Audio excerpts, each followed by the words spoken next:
if the events of the recent months have taught us anything, it is that climate change is a clear and present danger to our continued existence. Tens of thousands of people killed by flash floods across the Med, temperature records smashed at home and abroad, and large parts of the world on fire. Climate experts tell us that these extreme weather events are no longer in the extreme, they are becoming the norm.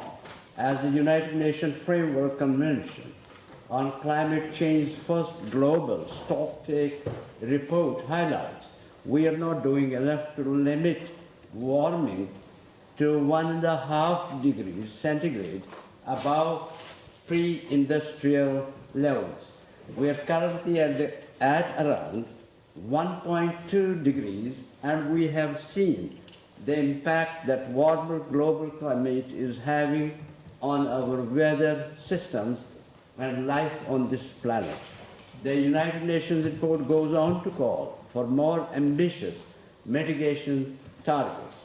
Wales, it seems, is not doing its bit. As the motion before us today notes, the independent UK-wide climate change committee has concluded that Wales is currently not on track to meet its net zero goals. We have to do better.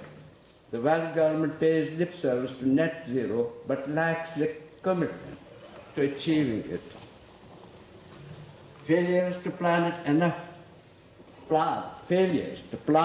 trees, roll out electric vehicle charging points, but worst of all, an abject failure to provide a reliable, modern public transport network.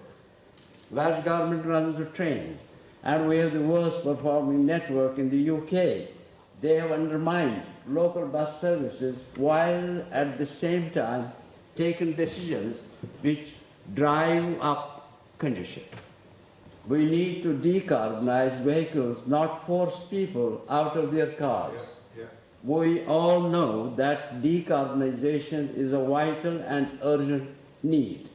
And as I have said many times, decarbonization is a challenge, but also a huge opportunity for my region. Yesterday, many members of the Welsh government criticized the deal between the UK government and Tata to move away from virgin steel production at Port Talbot, using steel scrap instead of virgin ore, reduced CO2 emissions by 58%. Using recycled steel to make new steel reduces air pollution by 86%, water use by 40%, and water pollution by 76%. In Wales, we were early champions of reduce, reuse, and recycle, but when it comes to steel, it appears that does not apply. I welcome the injection of £500 million to enable Tata to transition from fossil fuel intensive steel production to cleaner, greener production. Sadly, this will mean fewer people working in steel production, but that opens up new opportunities.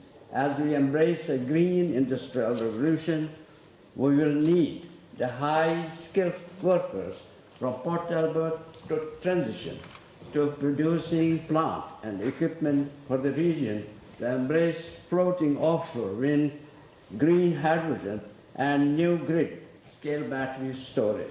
I urge the Welsh government to work hand in hand with the UK government to ensure my region is at the forefront of next industrial revolution, whilst at the same time ensuring we dramatically cut our carbon emissions.